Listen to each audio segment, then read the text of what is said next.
Honestamente, yo no estaba esperando nada de Ballerina y salí complacido más o menos. Está ok, eso es lo que puedo decir.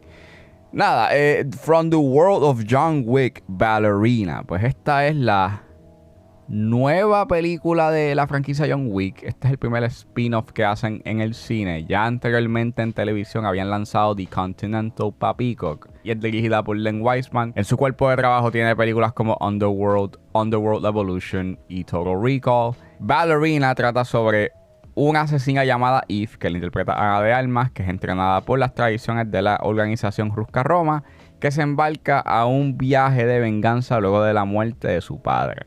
Como dije, yo no estaba esperando nada de esta película nada más por quien la dirigía, Len Wiseman, que en verdad ha tenido como que una trayectoria bien cuestionable. O sea, mucha gente pues sí ama Underworld y yo pues la he visto un par de veces y en verdad es una película que claramente se nota que tiene unas influencias de The Matrix, de Blade, y que pues tenía muchas de las sensibilidades de lo que estaba pasando en ese entonces, que yo no veía mucha identidad, o por lo menos la película en sí no manifiesta mucha identidad de por sí. Lionsgate iba a tratar de sacarle más chavos a esta franquicia y claro, por supuesto, Chad Stahelski no va a hacer solamente películas de John Wick, pero por lo menos la produce. Y según han habido reportes que han salido antes del estreno de esta película, se había dicho de que al parecer Stahelski no estaba muy contento con el producto o con la visión de Wiseman. Por ende, por eso es que esta película se atrasó y se hicieron un par de reshoots, o hubo un par de reshoots que se hicieron por aproximadamente 3 meses. Y pues tenemos lo que tenemos ahora, Ballerina, que siento que es una película que si la comparas con las 4 películas de John Wick es bien genérica, pero por lo menos aprecio de que hay un cierto tipo de ingenio en sus secuencias de acción que resulta un tanto entretenido pues verlo en pantalla. Yo no sé si ese ingenio viene de la mente de Len Wiseman o si es Chad Stahelski. Siento que su punto más flojo que tiene Ballerina es que siento que quiere ser una historia de origen en donde me quiere mostrar a este personaje llamado Eve y todo su viaje para convertirse en una super asesina, mientras también quiere presentarme esta historia de venganza, o por lo menos ella llevar a cabo como que su viaje de venganza y pues poner así en paz o poner como que un punto final a todo ese pesar que ella siente por la muerte de su padre. Y esas dos cosas que quiere hacer a la misma vez, como que este viaje de origen de una persona que es bien inexperta y como poco a poco se convierte en una super asesina, junto con esta historia de venganza, o por lo menos llevar a cabo o irse tan a galope a que ella cumpla con ese sentido de venganza, ambas terminan no cocinándose del todo. Una porque pues en los primeros 30, 40 minutos estás viendo eso y de repente la película como que se apresura y la película tiene prisa para llegar a lo que tú quieres esperar o por lo menos la razón por la cual tú pagaste la taquilla. Eso siendo que quieres ver acción y sangre y tiros y explosiones. Y en verdad bien decepcionante porque la razón por la cual las películas de John Wick funcionan son por el mero hecho de que son bien concisas, son bien al grano. Son películas que saben de que sí, esto es una historia de venganza y las historias de venganza las hemos visto montones de veces, pero es la manera en cómo a través de su construcción de mundo, en la manera en cómo interactúan los personajes, en cómo se utiliza bastante del lenguaje visual para poder llevar a cabo ese sentido o esos antecedentes de esa venganza o esa ira que tiene John Wick encima, es lo que hace que la película no se detenga y tenga ese sentido de momentum y de ritmo. Esta no tiene eso. Esta película depende mucho de exposición. Claro, quiere darle desarrollo a este personaje que no conocemos, pero me sorprende tanto de que en la primera película de John Wick nosotros no sabemos nada de él. Y lo único que tenemos de contexto es que perdió a su esposa y que la esposa le dejó el perro y que el perro pues se lo matan. Y que toda la construcción de quién es él, de su legado, de su trayectoria, te la venden los personajes que le tienen miedo, que saben de que lo que acaba de pasar les va a salir caro. Y ese elemento, ese aspecto de cómo las escenas de acción te venden quién es él y de lo que es capaz, ahí tú puedes ver esa economía que yo estoy diciendo. Y en esta película tú no tienes eso. Y pues en verdad ese primer acto está bien flojito. En verdad está bien flojo y siento que hay mucho relleno en esta película que tú pudiste haber sacado o que tú pudiste haber cortado para llevar a cabo algo un poco más conciso y más directo para así entonces proveerle a la gente lo que está esperando. Eso siendo efectismo, que no está nada mal, pero siento que para llegar ahí se tarda sin necesidad, y más cuando tengas en cuenta de que utiliza mucho de la exposición.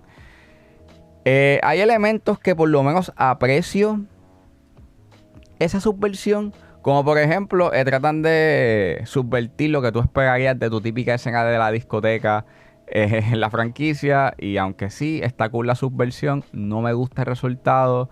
Termina siendo un tanto decepcionante, y más cuando es una escena que la estaban vendiendo mucho en los trailers. De hecho, hasta la música de Castlevania está más o menos. Pero por lo menos hay una escena en específico que fue la que me motivó, o por lo menos como que me cautivó, y por lo menos me hizo estar un poco más interesado en dicha, y es esta escena que sucede en una armería dentro de este mundo de asesinos, que me parece bien interesante cómo juega con lo que hemos visto nuevamente en la franquicia y no te da lo que tú esperas. Y juega con eso, con tus expectativas, a un punto en el que tú estás esperando una cosa y termina dándote otra, y eso por lo menos me mantuvo un tanto cautivado. Mucho más de que llega un punto en que por lo menos su mitad de segundo acto y tercer acto termina convirtiéndose en una especie de Dread o The Raid, en donde es un personaje que está rodeada de enemigos y tiene que salir de ese, y tiene que ir combatiendo uno a uno a estos enemigos para poder salir a flote. Y ese aspecto, ese concepto que quería llevar a cabo la película, que aunque sí, puede que no sea original, no tiene que serlo, pero por lo menos trae algo interesante a la mesa de lo que inicialmente la película estaba presentándote, de este origen de este personaje.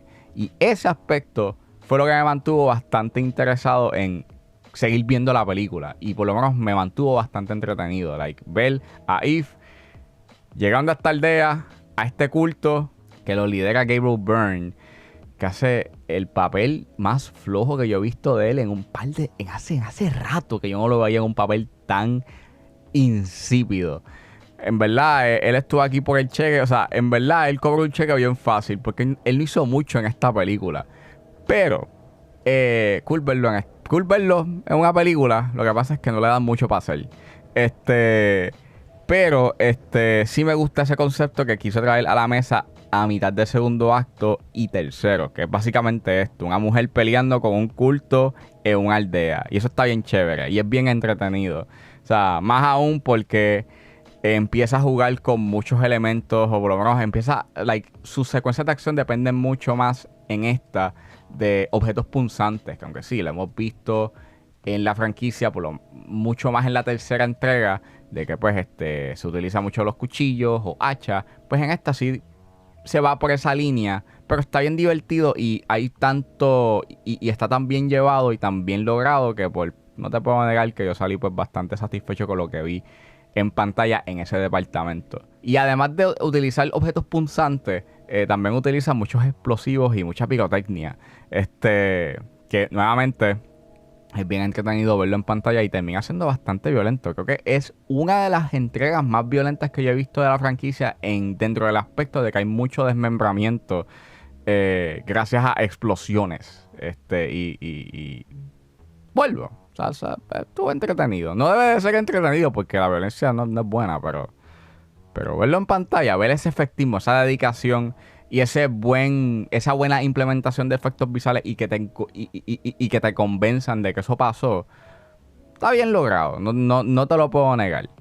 Sí, a nivel técnico, no es la gran cosa. Creo que la manera en cómo filman las secuencias de acción, pues por lo menos es coherente y establece una buena geografía.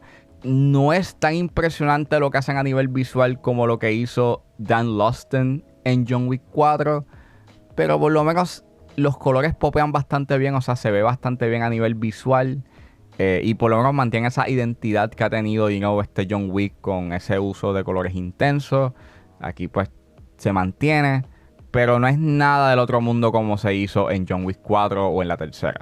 Y creo que lo más risible de esta entrega es el hecho en que la aparición de Keanu Reeves, pues, está aquí. Es divertido verlo aquí. Y sí, está cool. Pero a nivel cronológico yo lo encuentro bien absurdo. No me hace sentido. Y más cuando esto acontece a mitad de... entre medio de la tercera y cuarta parte de John Wick. De las películas de John Wick. Y no. En verdad es bien gracioso. Es bien gracioso ver cómo él...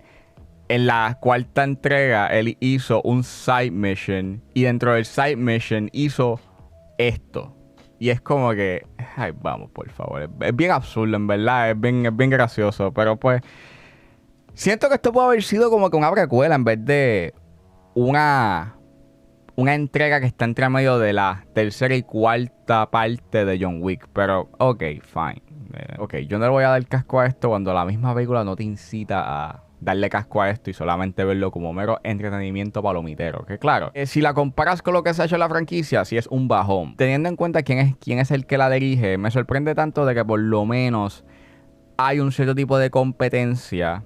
Que claro, eso es el aspecto más mínimo que tú puedes decir de una película. Pero por lo menos trae algo ingenioso en su efectismo que por lo menos me mantuvo un tanto interesado en lo que estaba viendo en pantalla. Que a nivel narrativo es genérico hasta más no poder, sí señor. Pero por lo menos si lo que tú estás esperando es acción y tiroteo y sangre y explosiones, por lo menos esta película lo provee. Y eso pues, dentro de esta franquicia, es básicamente pedir el mínimo.